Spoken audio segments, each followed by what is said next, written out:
आज आपके साथ कटलेट्स की एक बहुत ही लाजवाब, बहुत ही अमेजिंग रेसिपी शेयर कर रही हूँ।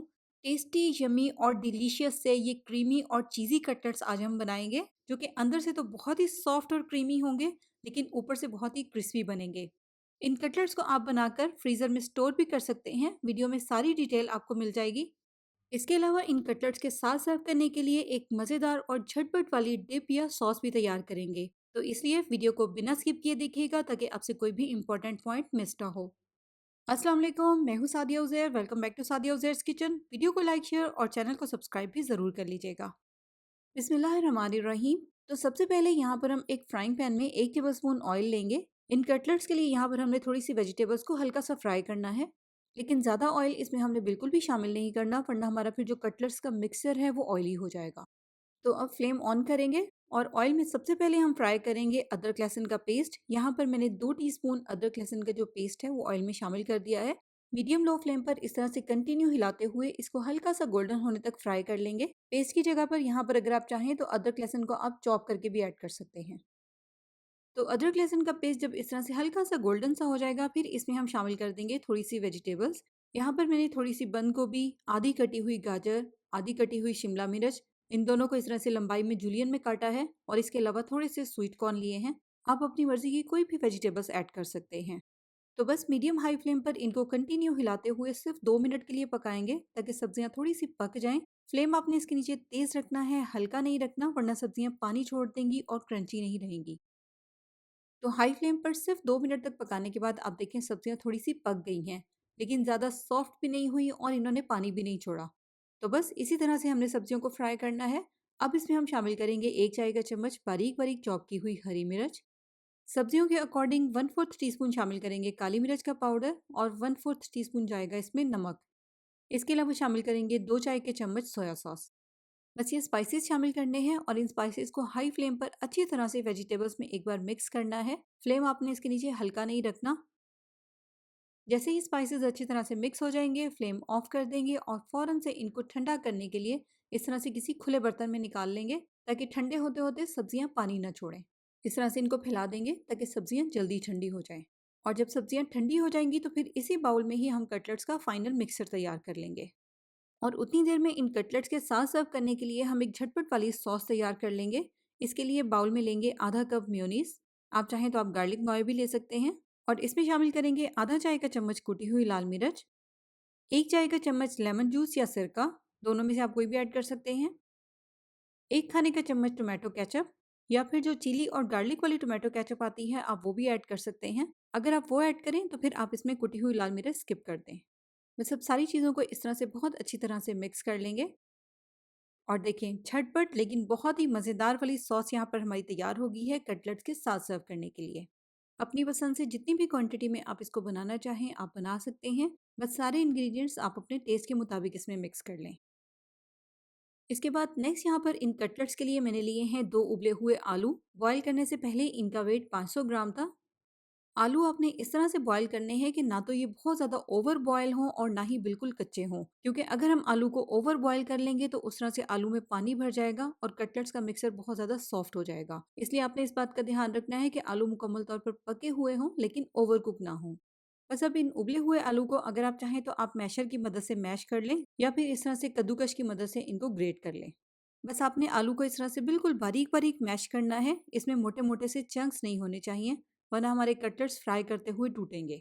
तो आलू को ग्रेट करने के बाद सब्जियों वाले बाउल में सब्जियों के साथ ही शामिल कर देंगे। इसके अलावा इसमें शामिल करेंगे 1 कप उबला हुआ चिकन।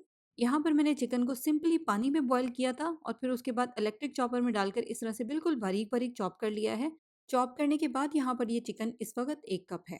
चिकन, सब्जियां, आलू जो भी आपने इसमें शामिल किया है वो बिल्कुल ड्राई होना चाहिए।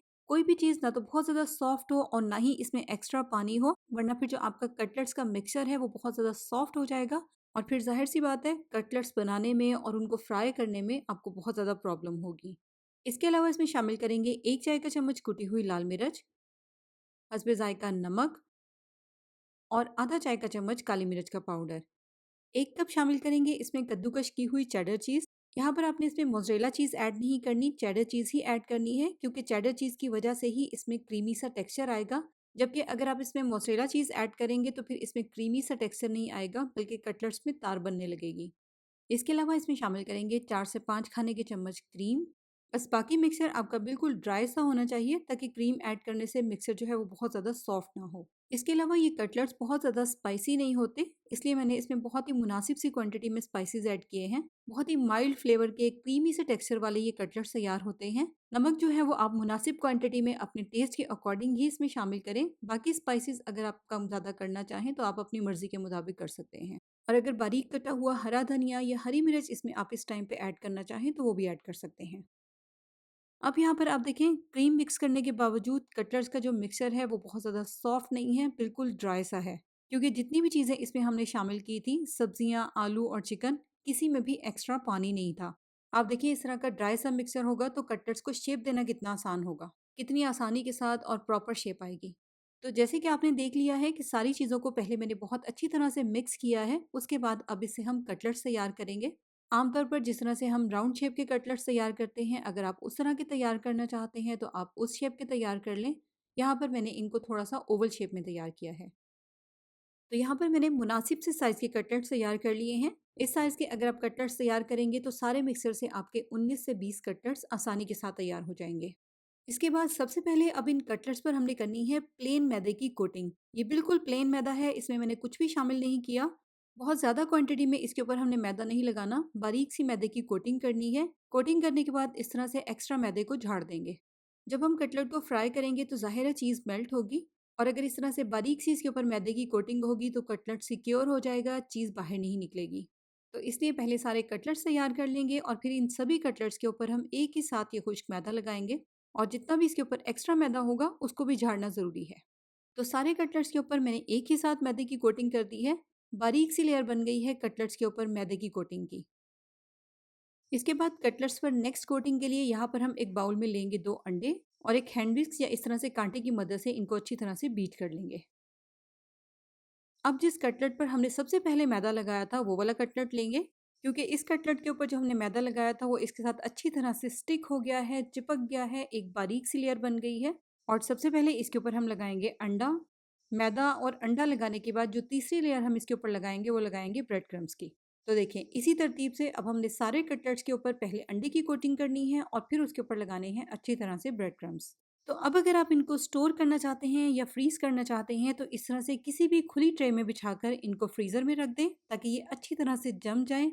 इस तरह से ट्रे में इनको फैलाकर रखना है, एक दूसरे के ऊपर-नीचे इनको नहीं रखना, वरना ये आपस में चिपक जाएँगे। जब ये अच्छी तरह से जम जाएँ, फ्रीज़ हो जाएँ, तो फिर आप इनको किसी भी प्लास्टिक के बैग में डालें जिसमें नमी वगैरह ना जाए, अच्छी तरह से ऊपर से उनको बंद करें। इस तरह का ज़िप-लॉक बैग हो तो ज़्यादा बेहतर है, या आप एयर टाइट डब्बे में भी डालकर इनको रख सकते हैं। बस कोशिश करें कि इनको बिल्कुल एयर टाइट बंद करके रखें, ताकि इनमें नमी ना जाए और फिर बर्फ़ ना जमे। यहाँ पर ये कटलेट्स अच्छी तरह से फ्रीज़ हुए हुए हैं, इस तरह से इनको बैग में डालेंगे, एयर टाइट बंद करेंगे और फ्रीज़र में ही स्टोर कर देंगे। जब भी आपने इनको फ्राई करना हो तो फ्रीज़र में से निकालें, इनको हमें डीफ्रोस्ट वगैरह करने की बिल्कुल भी ज़रूरत नहीं है, डायरेक्ट ही इनको गर्म ऑयल में शामिल करें और फ्राई कर लें। अब इन कटलेट्स को फ्राई करने के लिए आपने थोड़े से तेज़ गरम ऑयल में शामिल करना है, क्योंकि जब हम इन कटलेट्स को फ्राई करेंगे तो ज़ाहिर है इनमें चीज़ मेल्ट होगी, जिसकी वजह से ये थोड़ी देर के बाद एक्स्ट्रा सॉफ्ट हो जाएंगे। इसलिए इतने गरम ऑयल में इनको फ्राई करें कि जब तक कि अंदर की चीज़ अच्छी तरह से मेल्ट हो, उतनी देर में कटलेट के बाहर भी बहुत अच्छा सा कलर आ जाए, बाहर से भी ये क्रिस्पी और स्टेबल हो जाए, ताकि चीज़ मेल्ट होकर बाहर ना निकले। और अगर आप ये रेसिपी ट्राई करें तो सारी टिप्स को आपने ज़रूर फॉलो करना है जो भी इस वीडियो में मैंने आपके साथ शेयर की हैं, ताकि आपके कटलेट्स भी इस तरह के बिल्कुल परफेक्ट बने, बाहर से क्रिस्पी क्रिस्पी और अंदर से बहुत ही सॉफ्ट और क्रीमी। तो इस तरह की मज़ीद रेसिपीज़ देखने के लिए आप मेरे यूट्यूब चैनल का लाजमी विजिट करें। चैनल को सब्सक्राइब करके नोटिफिकेशंस भी ज़रूर ऑन कर लें। कमेंट ज़रूर कीजिएगा कि रेसिपी कैसी लगी। अपना बहुत सा ख्याल रखिएगा, दुआओं में याद रखिएगा। Thank you for watching. अल्लाह हाफिज़।